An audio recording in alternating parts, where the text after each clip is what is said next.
In 1922, a 15-year-old boy shows up for his first day at work at a small auto repair shop in Tokyo, Japan.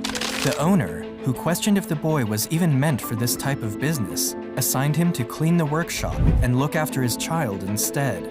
At the time, nobody thought much of it, neither did they care, but only because they had no idea who this kid would eventually become.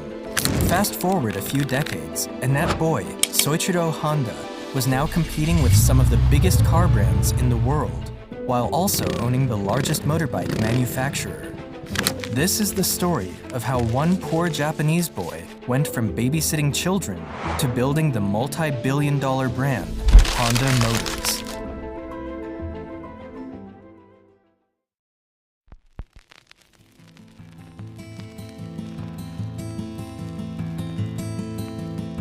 The story begins in 1906 in a small, poverty-ridden village called Tenryu, Shizuoka, at the foot of Mount Fuji. It was there that Gihei Honda and his wife welcomed their first son, Soichiro Honda. Soichiro's father was a local blacksmith from the village who also fixed bicycles on the side, while his mother was an accomplished weaver.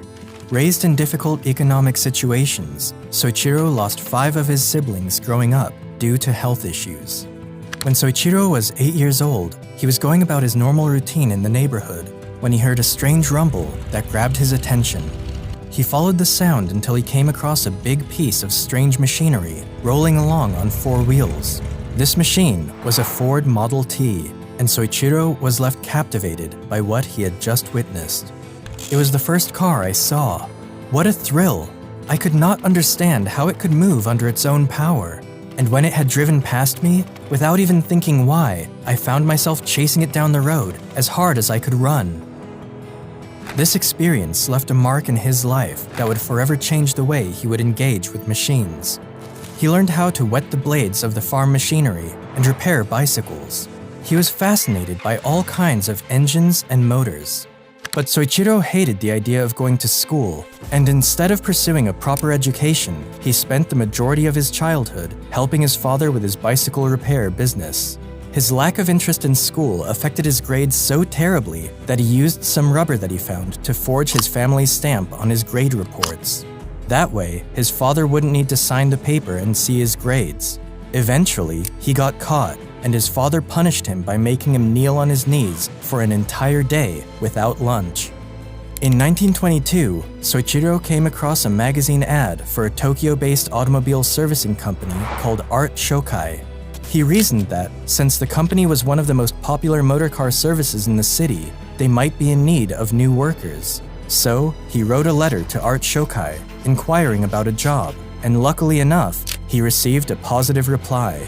So, at the age of 15, Soichiro dropped out of school, left home, and headed for Tokyo in pursuit of his dreams.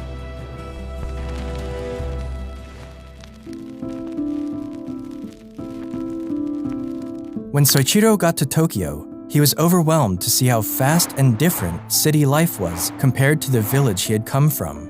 When Soichiro arrived, the shop's owner, Yuzo Sakakibara, had a job already prepared for him. He was to babysit the owner's child. Soichiro was disappointed to find that over the next few months, he wasn't making any money, and the only work tasks he was assigned was to carry a baby wrapped around on his back.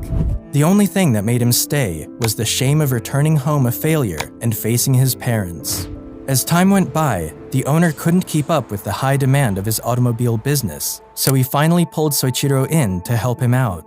Even though Soichiro started out doing menial tasks, he gradually climbed his way up until he became a trusted mechanic at the company.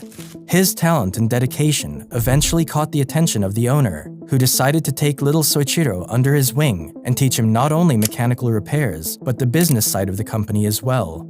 Although Sakakibara's repair work included both automobiles and bicycles, cars were not as popular then as they are today. Not only were automobiles a luxury that only people of the upper class could afford, but most of the automobiles around at the time were foreign-made. Through his work, Soichiro quickly became familiar with a wide range of automobiles, including Lincolns, Mercedes, Daimlers, and even various motorcycles that were brought into the workshop. Soichiro poured everything he had into expanding his knowledge and understanding of his craft. It was through this company that Soichiro was also introduced to the world of motorsports. Around this time, motorsports were quickly gaining popularity around Europe, America, and even Japan. And in 1923, Sakakibara himself began to build racing cars with the help of his workers, including Soichiro.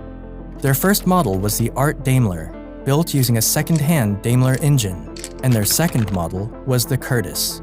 The Curtiss was made using another second-hand engine from an American Curtiss biplane, placed on the chassis of another American car, the Mitchell. This car would go on to race in the 5th Japanese Motor Car Championship in 1924, taking a stunning first position, with Sakakibara's brother as driver and Soichiro as the accompanying engineer. It was a special experience for the 17-year-old boy, and from then on, motorsports became his religion.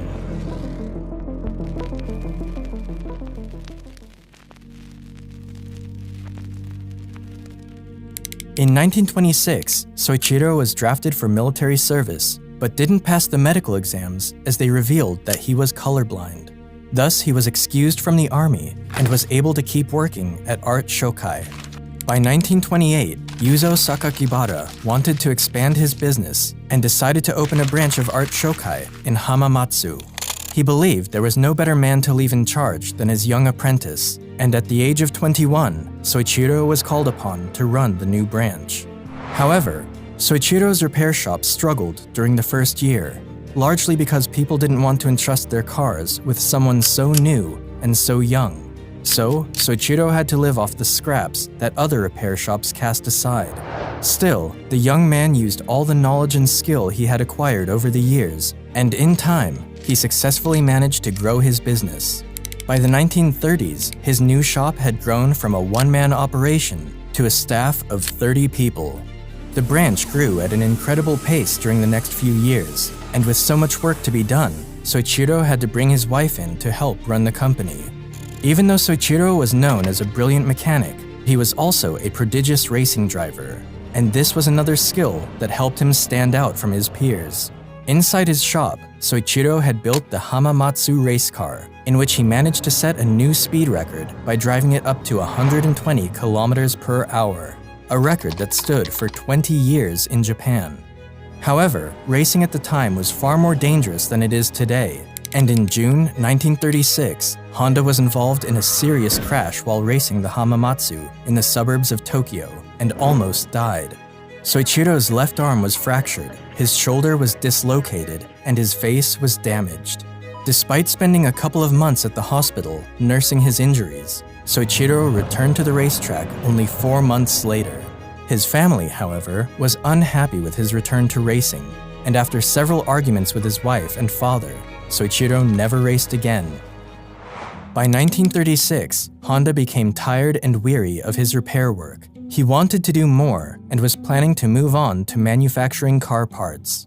He proposed turning the Art Shokai Hamamatsu branch into a separate company for this purpose, but the shareholders of the company disagreed with him. The investors saw that the current orders and workload from the repair shop were bringing in enough profit, and they didn't want to take a gamble on a venture they believed was unnecessary. So, Soichiro decided to open his own company to manufacture piston rings, and founded the Tokai Seiki Heavy Industry, and made one of his close friends, Shichiro Kato, the president of his company.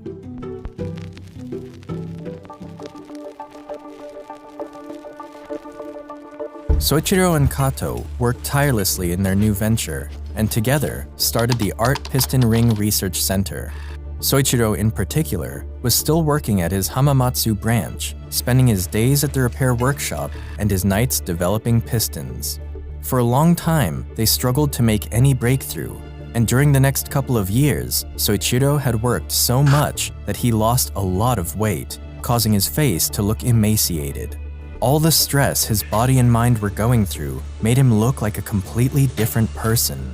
And after a series of failures, Soichiro decided to enroll as a part-time student at the Hamamatsu Industrial Institute to improve his knowledge of metallurgy. It wasn't until 1939 when Soichiro would finally create a successful working piston. Confident in his design, he quit his job at Art Shokai, handing the branch off to some of his trainees, and proceeded to work full-time at his new company.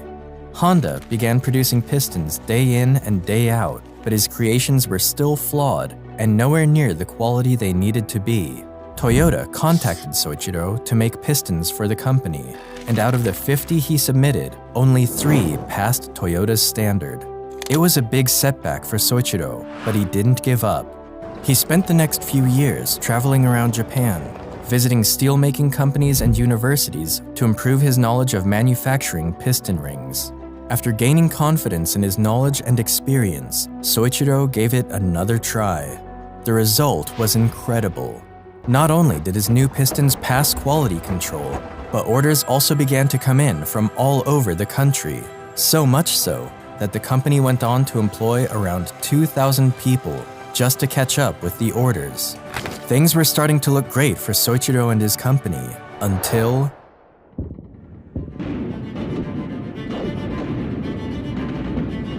Japan joined the Pacific War in 1941, and Soichiro's company was placed under the direct command and control of the Ministry of Munitions. The following year, Toyota took over 45% of the company's equity, and Soichiro was downgraded from president to the position of senior managing director. Things went from bad to worse as many male employees began to resign as they were drafted for military service, and his company began to struggle. Soichiro did everything he could to keep his company afloat, but he wasn't ready for what was yet to come. In 1944, air raid sirens began to intensify in Japan, and it became very obvious that the country was headed towards defeat. Hamamatsu was in great danger, and Soichiro's company was struck by a direct bomb blast, destroying the factory. The company would go on to suffer a second misfortune in January 1945, when the Nankai earthquake shook the region and the Iwanta plant collapsed. Japan eventually surrendered in August 1945, but by then, Soichiro had nearly lost everything. After the war, Soichiro decided to sell what was left of his company to Toyota for a sum of 450,000 yen, and publicly told everyone that he was going to take some time off to figure out what the future would hold, as Japan was left in ruins.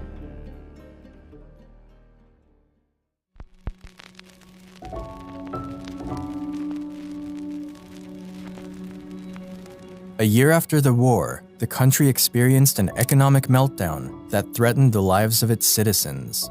There was a shortage of food, clothing, and shelter, and resources were rationed. As a result, Soichiro couldn't even find enough gas to drive his car to the market and buy food for his family.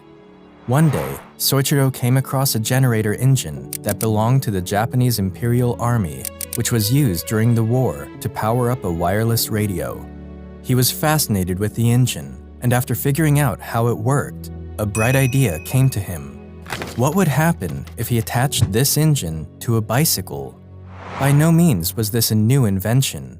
The practice of clipping a motor onto a bike was common in Europe, and a few of these had even made their way to Japan. But Soichiro knew the country was in desperate need of cheap transportation. And so, in 1946, Soichiro used his old warehouse to establish the Honda Technical Research Institute for the sole purpose of figuring out a way to make motorbikes. There, he and a staff of 12 men followed through with his idea and successfully managed to put together a motorbike using some engines he found along with other spare parts. These new bicycles instantly became a hit, and orders began to come in from different parts of the country. Soon enough, Soichiro was running out of used engines, so he decided to design and develop one of his own. In 1947, he finished the Type A engine, and for the very first time, the Honda name was emblazoned on a machine.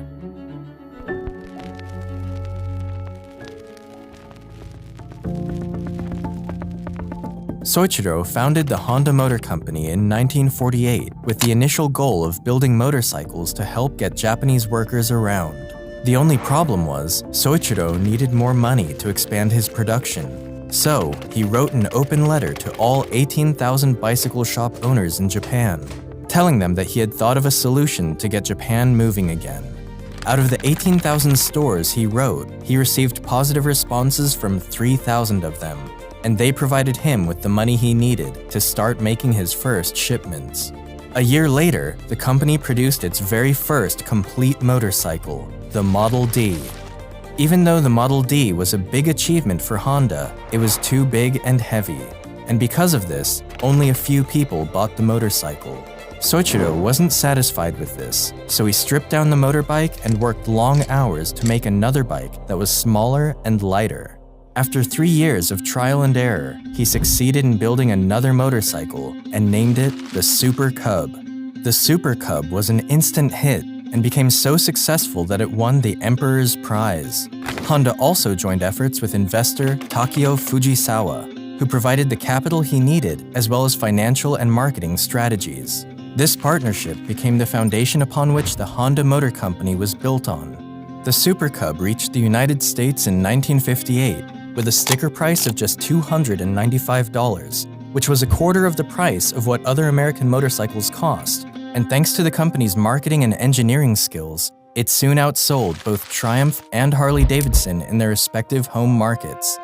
But by then, Soichiro had also expanded his motorcycle brand into the racing world.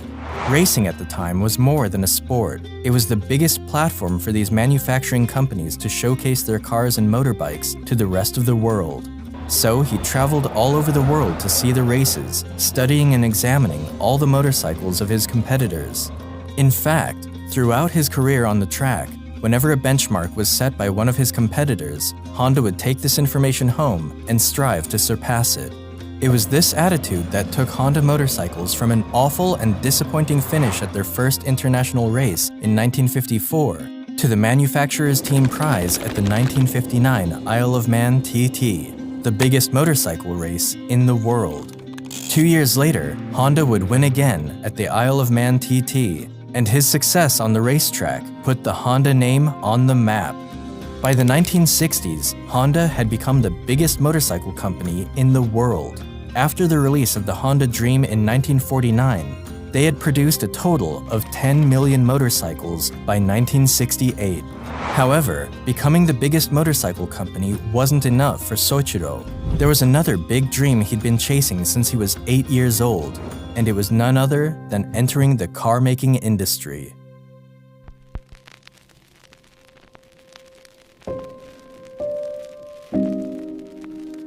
When Soichiro announced he was going into the automobile market, many people warned him that it was too risky for the company and that he was better off just making motorcycles. Around this time, Japan had Nissan, Toyota, and a few other companies who were competing in the tough world of the automobile market. And Japanese officials tried to convince Soichiro that the country didn't need another car manufacturer. But Soichiro didn't listen to their arguments. Honda debuted its first automobile in 1963 with the release of the T360 mini truck, a small but reliable pickup truck.